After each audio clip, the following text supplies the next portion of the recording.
ఇదిగోండి అరటి స్తంభాలు. రేపు వరలక్ష్మీదేవి పండగ కదా, ఈ రెండు అటు ఇటు పెడితే అమ్మవారిని అలంకరించి చాలా బాగుంటాయి. అలాగే మామిడాకులు తోరణాలు కట్టడానికి చాలా బాగుంటాయి. అలాగే కలశం బిందులు ఖచ్చితంగా వేయాలి వీటిని. అలాగే ఇవి డ్రై ఫ్రూట్స్ ఎందుకంటే కలశం బిందులు వేయడానికండి. రేపు పేరెంట్ వాళ్ళు వస్తారు కదా, వాళ్ళకి తాంబూలం ఇవ్వాలి కాబట్టి అరటిపళ్ళు అలాగే తమలపాకులు ఒక్కలు కూడా రెడీ పెట్టేసుకున్నాం. మనం తాంబూలంలో ఏది పెట్టినా పెట్టకపోయినా ఒక్క పలుకు మాత్రం పెట్టాలంట. ఒక్క పలుకు లేకుండా మనం తాంబూలం ఇవ్వకూడదంటండి.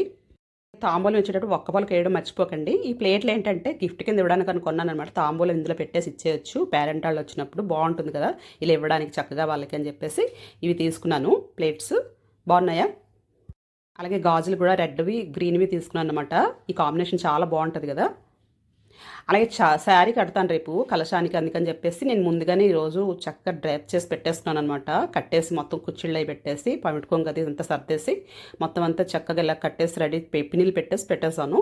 రేపు చక్కగా ఇలా చుట్టేసి పెట్టేస్తే అయిపోతుంది అనమాట ఈజీగా. అందుకే ఇది కూడా రెడీ చేసి పెట్టేస్తాను. చాలా అంటే చాలా పనులు ఉంటాయండి. అమ్మవారి వరలక్ష్మీదేవి పండుగ అంటే మాత్రం మామూలుగా ఉండదు అసలు. ఈ చీర కట్టడం అంటే చాలా పెద్ద పని అనమాట. రేపు కానీ పని పెట్టుకున్నానంటే అంతే, మాత్రం ఇంక నా పని అయిపోద్ది. అందుకే ముందు రోజే దీన్ని శుభ్రంగా రెడీ చేసి పెట్టేసుకున్నాను అనమాట. రేపు ఈజీగా పని అయిపోతుంది. కలశం పెట్టేసి త్వరగా ఈ చీర కట్టేయచ్చు. విషయం ఏంటంటే ఈ పట్టు చీర పట్టు వస్త్రాలు తీసుకున్నాను. మన బ్యాంకాక్ పిల్ల ఉంది కదా, పిల్ల కొత్తగా వెబ్సైట్ ఓపెన్ చేశారు పట్టు వస్త్రాన్ని, అక్కడ తీసుకున్నాను అనమాట. ఇంకా ముఖ్యమైనవి ఏంటంటే పూజ సామాన్లు. రేపు అమ్మవారికి పెట్టడానికి అన్నీ కావాలి కదా. వెండిపళ్ళం, మరి కలశం దగ్గర మనం ముఖవాడం పెడతాం కదా అమ్మవారికి, అది బాగా అన్నీ రుద్ది పెట్టుకున్నాను. మొత్తం వెండి సామాన్లన్నీ ఈరోజు బయటకు వచ్చాయన్నమాట. మొత్తం వాటి కిలోవన్నీ వదిలించేసాను. బాగా రుద్ది పెట్టనమాట. ఎంత రుద్ది పెట్టినా వెండి సామాన్లు వచ్చే సంవత్సరానికి ఎంత నల్లగా కొంచెం కలర్ మారిపోతాయి, ఒక రకంగా అయిపోతాయి అనమాట. మళ్ళీ అన్నీ కూడా ఈరోజు మళ్ళీ చక్కగా నీట్గా శుభ్రంగా కడిగి పెట్టుకున్నాను అనమాట.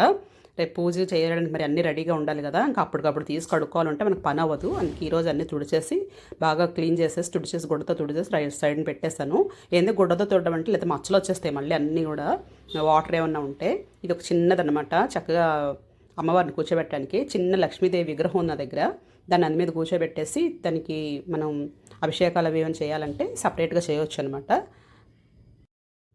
నాకైతే రేపు పూజకి మొత్తం అన్నీ ప్రిపేర్డ్గా ఉన్నాను అనమాట. అన్నీ రెడీ చేసి పెట్టేసుకున్నాను.